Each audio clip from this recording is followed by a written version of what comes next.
부처님이 열반하신 뒤 고업박과 목관리나 바라문이 안한다 존자에게 부처님과 균줄 만한 비구가 있느냐 이렇게 물어봤는데 이건 안한다가 어떻게 대답을 했습니까?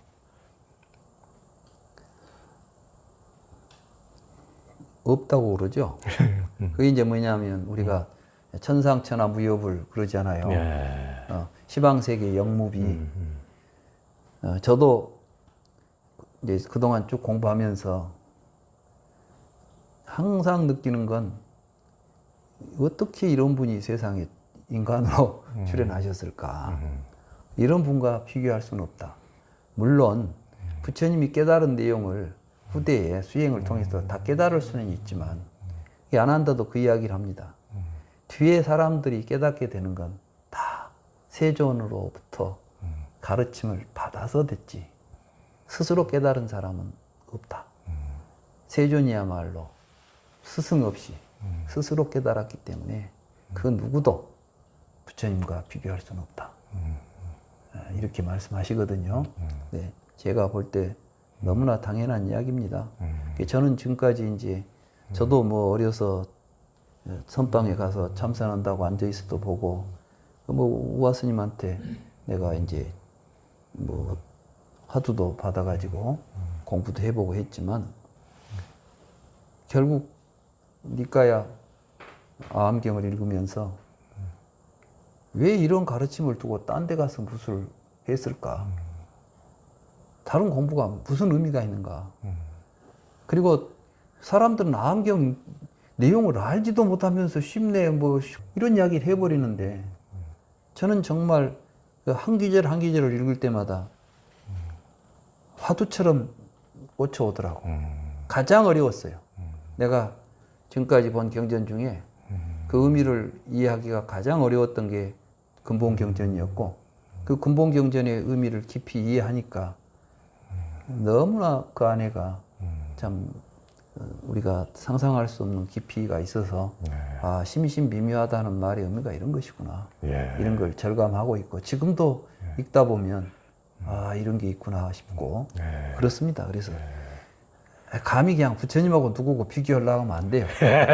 말이 안 되는 이야기예요. 이제 딱 건너뛰고 이제 마지막 질문으로 마지막 질문. 통상 불교에서 가장 이해하기 어려운 개념이 공이라고 하는데요. 불경의 이 책에 이제 불경에서 또 공성을 설한 경 여기 보면은 공은 애매모호한 개념이 아니고 매우 확실한 개념이라고 했는데 그 근거가 무엇입니까? 우리는 공을 무라고 생각하니까 항상 문제가 생겨. 공이라는 것은 부처님은 항상 공이라는 것은 없다는 이야기를 하는 것이라 그것은 없고 무엇은 있다라고 말해요. 그러니까 우리는 있는 것을 못 보고 없는 것을 보고 있다면 부처님은 네가 있다고 보는 것은 없지만 그 자리에 있는 것은 이것이야 라고 말하는 거예요. 그래서 이제 공의 의미를 한마디로 말하면 업보는 있으나 잡자는 없다. 이야기를 하는 겁니다. 예를 들면 촛불이 타고 있죠. 우리는 촛불이 심지에 붙어 있다라고 생각하니까 부처님이 그 촛불에 심지에 붙어 있는 촛불은 공한 것이야. 이렇게 말하는 것은 무엇이냐면 타고 있는 놈은 없다. 그럼 뭐가 있습니까? 그냥 타고 있지. 타는 어떤 놈이 있어갖고 타는 게 아니라 그냥 연소가 있다. 거기는 지금 동사적인 사건이 벌어지고 있지 사물은 없다. 그러니까 사건은 있으나 사물은 없다. 그러니까 불이 없다는 게 아니야. 불은 기름이 타는 사건이지. 불이란 놈이 기름을 끌어올려 가지고 지가 막 지 몸을 태우고 있는 놈이 아니라니까. 근데 이제 그게 불교하고 브라만교하고 틀려요. 브라만교는 불이 존재해요. 근데 그 불이 어디서 나왔냐? 그러니까 나무 속에 숨어 있다 나왔대. 이런 식이야. 그러니까 뭐가 있으면 어디서 없는 것이 나올 리가 없잖아. 그러면 이제 그게 인중유가론이야. 말하자면은 원인 속에 이미 결과가 들어있어. 장작 속에는 불이 들어있는 거예요. 장작 속에 불이 없다면 장작이 탈 때 불이 나올 리가 없다. 이런 식이죠. 그 말이 안 되지. 근데 부처님 뭐냐면 장작 속에 불은 없다. 뭐 불이 어떻게 나옵니까? 마찰하니까 불이 일어났지. 이렇게 나무를 문지르면 불이 일어나지 않아. 사건에 의해서 일어나는 사건들이에요. 쉽게 말하면 불교 공사상은 이 우주는 사건으로 이루어지고 있지 사물이 존재하고 있는 적이 없어요. 그렇죠. 지금도 예. 빅뱅 그것도 사건이에요. 예. 그러니까 사실 빅뱅 이론이 왜 재밌냐면 예. 다른 이론은 누가 만들었냐, 무엇으로 되어 있냐만 따졌잖아. 예. 근데 빅뱅 이론은 뭐냐면 뭔 일이 벌어졌다고 시작해. 뭔 일이 벌어졌어. 사건이 벌어졌어. 예. 그렇죠?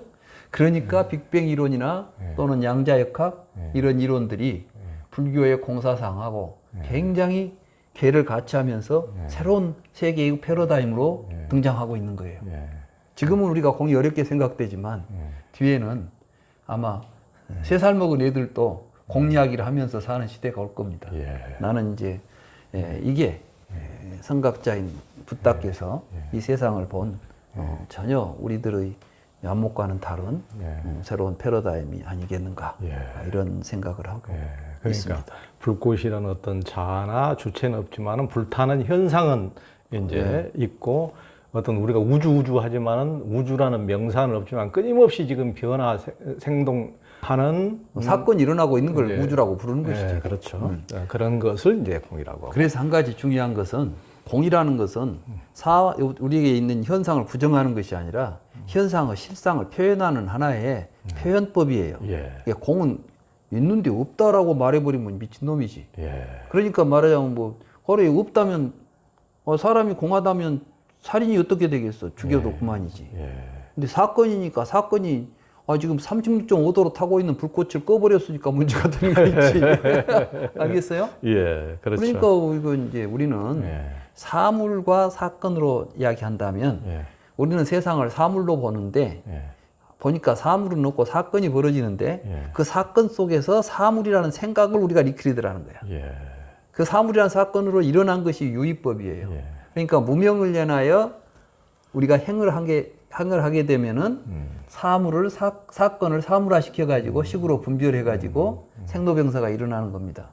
이런 이야기예요. 그러니까 공중무색 무수상행식 이렇게 나오잖아. 그 이야기가 전부 이제 없다는 이야기가 아니라 사물은 없고 사건만 벌어지고 있다. 사건은 혼자 벌어지는 사건은 없겠죠. 그렇죠. 사건은 뭐야? 서로 얽혀야 항상 사건이 연관되어지는. 그게 연기예요. 그러니까 이제 연기라는 것은 사건이 일어나는 이야기를 하는 거야.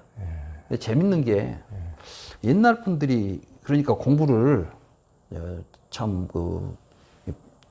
옛날 불교 하신 분들이 역시 깊어요, 도리가. 그 화엄경에 보면 연기법을 어떻게 했냐면은 차유고 비유, 차기고 피기 이렇게 이제 우리가 보통 번역하잖아.